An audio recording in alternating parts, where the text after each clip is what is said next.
il y a des négociations en cours.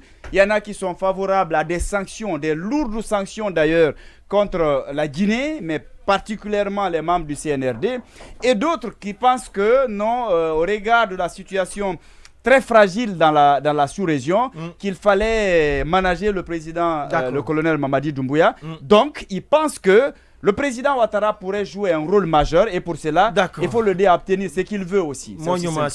Quels sont les enseignements, les leçons que vous tirez de ce déplacement du colonel Mamadi Doumbouya? Alors, c'est le retour du bâton. Il faut se rappeler que les autorités maliennes étaient fortement représentées il n'y a pas très longtemps dans notre pays. Ouais. Ils ont même pris part à un des conseils des ministres. Justement, c'est ce que je voulais dire tout à l'heure. Donc, ils ont même été autorisés. Ces responsables, ces ministres, pour la plupart, ont été autorisés à prendre part au Conseil des ministres ici organisé à Conakry, présidé par le président, le colonel Mamadi Doumbouya. Et si en retour, on lui fait l'honneur d'honorer de sa présence à la cérémonie de célébration de l'anniversaire de l'indépendance du Mali. Alors, si toutes les conditions sécuritaires, et parce que c'est justement pour ça, ces derniers temps, il ne s'est pas déplacé de Conakry. On se souvient qu'il devait aller en Zéré-Corée, il n'a pas été, dans le cadre de l'immersion gouvernementale. Donc, il a surpris tout le monde pour aller à Kindia, mais c'est encore très proche. Kindia est proche, Bofa est proche, et c'était pour une journée. Alors, si toutes les conditions sont réunies, et s'il estime désormais suffisamment bien installé, je ne pense pas qu'il devrait poser des problèmes. Maintenant, ce que Sekou vient de révéler tout à l'heure, ce qu'il vient de dire tout à l'heure, je pense que le problème qui oppose aujourd'hui le Mali à la Côte d'Ivoire est plus profond et plus complexe que l'intervention, la médiation d'un colonel Mamadi Doumbouya. C'est vrai, je ne sais pas quel est le miracle, par quel miracle il sera capable de régler cette situation. De débrouiller la situation. Cela même en le réglant. Les autorités maliennes exigent la mise à disposition des anciens commis. Même en le réglant, cela ne le dispense pas. Et cela, il va régler. Et la Côte d'Ivoire va être contente. Mais la Côte d'Ivoire seule ne pèse pas dans la balance pour éviter à la Guinée, si la CEDEAO doit prendre des sanctions. Je vous dis quelque chose. Je vous livre une confidence. Il va progresser. Et quand il s'est agi du dernier de la dernière rencontre de la CEDEAO qui devrait tabler sur la situation guinéenne, il y a la diplomatie guinéenne qui s'est mise en branle, et comme toujours, et avec efficacité. Certainement pour une fois. Oui, ça fait 1 an, et on a toujours dit que la CEDEAO a été clémente vis-à-vis de la Guinée. Makale l'a dit. Personne ne comprend. Alors, comme c'est bon, on dit non, c'est pas le... On trouve des raisons géostratégiques, on trouve des raisons ailleurs. Mais on ne voit pas la diplomatie, parce que c'est la diplomatie qui se met en branle. Maintenant, le jour qu'on va sanctionner la Guinée, on dira que la diplomatie n'a rien fait. C'est malheureusement ça le débat en Guinée. Donc, pas du tout. Si la Guinée n'a pas le débat, c'est la face visible, mais on sait tous qu'il y a eu à la parole. Alors, pour cela, c'est vrai qu'il a été dans les pays francophones, mais on a dit que ceux qui sont très durs, rigides et qui sont déterminés à sanctionner le coup d'État, pas que la Guinée, c'est les dirigeants des pays anglophones. Donc la diplomatie s'est beaucoup plus focalisée sur les pays anglophones. Comme pour vous dire que Alassane Ouattara peut être d'avis, il peut vous soutenir, mais il ne pèse pour autant pas. Il ne faut pas surestimer son poids. Parce que c'est dans les pays anglophones ces derniers temps où la démocratie évolue. Voilà, il ne faut pas surestimer. Il ne faut pas surestimer son poids. Du Libéria, de la Sierra Leone. Il ne faut pas surestimer son poids dans les prises de décision dans la sous-région. Et puis en plus, vous savez, c'est quelqu'un dont la crédibilité est en berne. Voilà, il a fait ce qui s'est passé ailleurs, qui a été condamné par tout le monde. Je ne sais pas en quoi sa parole ne doit pas porter. Ça ne doit pas porter.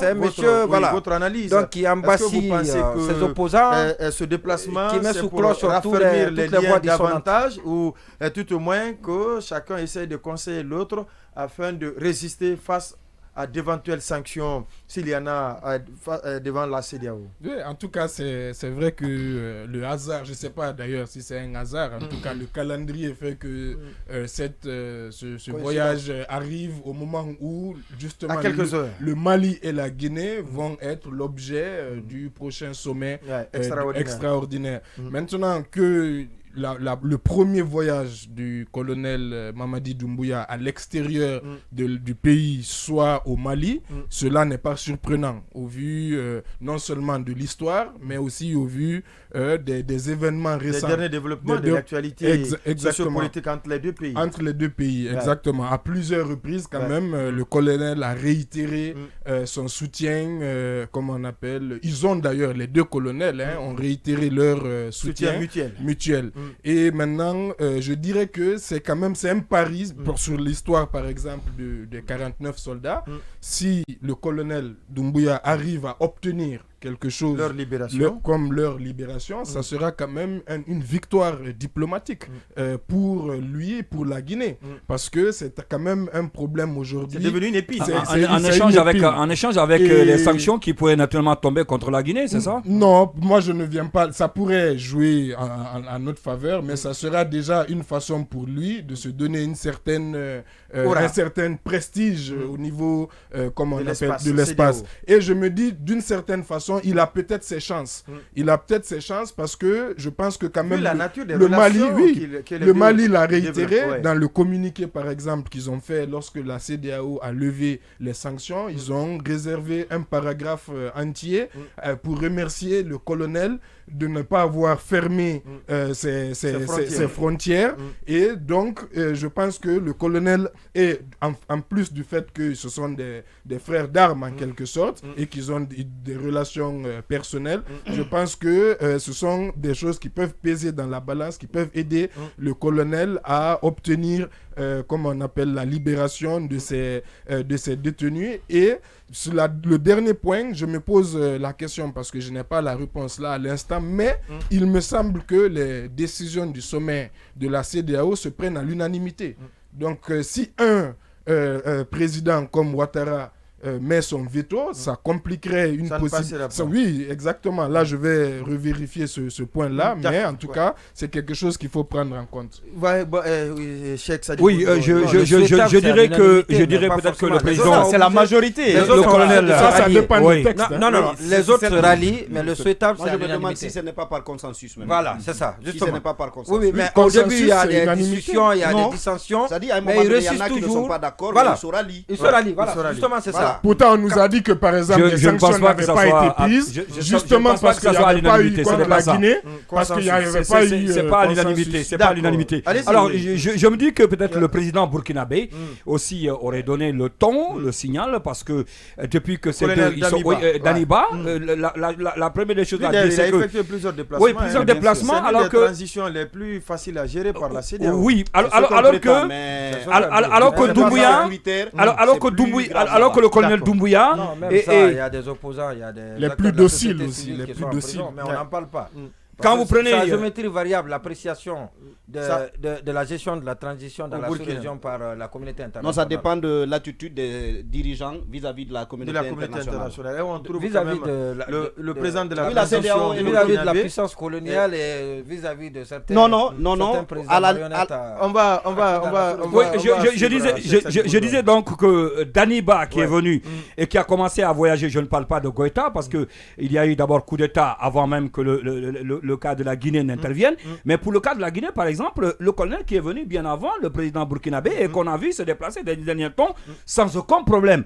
On se pose la question du côté de Conakry, pourquoi ne pas se déplacer? Et c'est une question aussi de rassurance. Moi, je me dis, au-delà même de cette diplomatie qui pourrait exister entre la Guinée et la Côte d'Ivoire, pour essayer peut-être de dire on va négocier le cas des soldats ivoiriens pour avoir un point du côté de la Côte d'Ivoire lorsqu'il sera question de prendre des décisions contre la Guinée au sommet de la CEDEAO. Au-delà de ça, c'est une question de rassurance. Parce qu'on est tous d'accord, quand même, qu'on ne peut pas gérer un pays pour seulement se limiter à Conakry. Au départ, il y avait des questions peut-être d'ordre sécuritaire. Le monsieur, il ne pouvait pas sortir de Conakry. Entre-temps, on a vu son déplacement du côté de Bofa et ensuite de Kindia. Et maintenant, après avoir donc assis, n'est-ce pas, son gouvernement, il faut tchatcher peut-être le terrain, il faut tester, il faut sortir, il faut se rassurer qu'on a pu quand même asseoir son pouvoir. Et donc, je me dis, au-delà de cette diplomatie, c'est une question qu'il faut se poser aujourd'hui par rapport. On ne peut pas, encore une fois, diriger le pays et rester à Conakry. Il faut sortir. Et une manière aussi de donner la chance, l'occasion, peut-être à d'autres occasions pour le président de la transition de pouvoir sortir. Et naturellement, pour aussi amener le président Goïta de pouvoir faire son déplacement à Conakry. Maintenant, échanger entre les deux chefs d'État, je me dis que on peut le faire par voie diplomatique, c'était possible, parce que les ministres des Affaires étrangères existent, les courriers existent, mais surtout encore, c'est une manière de pouvoir se rassurer que son pouvoir est bien assis. Alors, Cheikh Boubacar Sansobari, qu'est-ce que vous en pensez? Alors, je pense que la destination Bamako est toute naturelle, vu les relations que les deux pays entretiennent, en particulier depuis que le colonel Mamadi Doumbouya a pris le pouvoir ici, et notamment à la suite de la décision qu'il a prise de ne pas fermer la frontière avec le Mali, quand la CEDEAO a décrété les sanctions contre le Mali. Maintenant, je me demande aussi si cette destination ne s'impose pas par le fait que, a priori, il y a une interdiction de voyage qui est imposée à tous les dirigeants, aux responsables du CNRD. Du coup, a priori, seul le Mali pourrait accepter ce déplacement-là. Si les autres pays décide d'appliquer la décision de la CEDEAO, ça veut dire qu'ils n'auraient pas pu se rendre dans un autre pays. Mais des officiels sont allés dans d'autres pays, comme au Libéria. Parce que ça relevait des négociations avec la CEDEAO. Parce que en France, par exemple, il n'y avait pas de négociation au Libéria. Le ministre de la Défense est allé en France. Non, attendez, il n'y avait pas de... justement, le ministre de la Défense, il est connu être un membre important du CNRD. Il a été en Côte d'Ivoire. Le colonel Amara aussi a été en Côte d'Ivoire. Cette interdiction, la décision, elle est désuète. Elle ne fonctionne plus. Je peux continuer. Oui, il peut continuer. Je peux continuer. Oui, très rapidement. Je dis, quand le pays décide d'appliquer les mesures de la CEDEAO, ça veut dire qu'il n'aurait pas pu se rendre dans le pays. Pour que ces gens-là se rendent dans ces différents pays, il a fallu que les pays en question observent une dérogation par rapport à la décision de la CEDEAO. C'est ce que je dis. Non,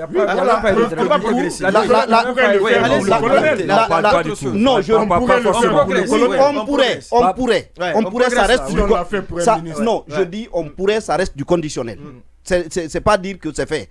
Et la deuxième chose, je suis d'accord avec, je pense qu'aussi il y a un message que le président, le colonel Mamadi Doumbouya voulait renvoyer. Parce que ça donnait l'impression que c'est le seul des responsables de la transition dans cette sous-région qui reste isolé, qui ne sort pas du tout du pays. C'est-à-dire Damiba est sorti, Assimi est sorti, le monsieur du Tchad est sorti. Lui, plus d'un an après, il était là. Assimi est parti où?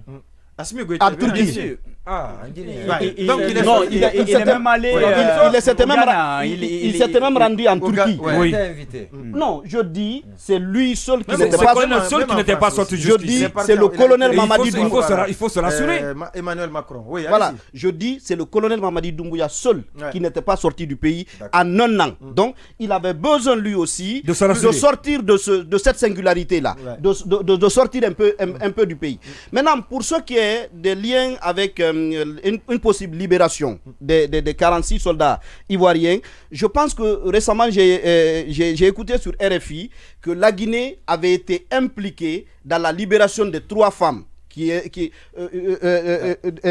parmi les 46, 49 dans les militaires. Négociations, oui, la Guinée avait pesé dans la balance. Voilà, la Guinée était impliquée. Le colonel était mentionné dans le communiqué du Conseil militaire ivoirien, le dernier, qui expliquait justement tous les présidents qui ont participé à la médiation, et le colonel Doumbouya était cité. La Guinée était impliquée. Maintenant, je pense aussi que dans ce cas de figure, il est possible que ce soit plutôt le Mali qui soit gagnant dans cette histoire-là. Le Mali a besoin de sauver la face, de libérer les soldats, mais de trouver quelqu'un c'est-à-dire de créer un semblant de négociation. C'est-à-dire, le colonel Doumbouya vient, la forme. Voilà, il négocie tout ça, parce que des sources ivoiriennes disent qu'en réalité, avec toutes les menaces de la communauté internationale, vous avez suivi le ministre des Affaires étrangères du Nigeria, on a suivi le secrétaire général des Nations Unies, donc on a suivi aujourd'hui Ambalo, donc il y a une grosse pression sur ces soldats-là, donc le Mali veut chercher une porte de sortie.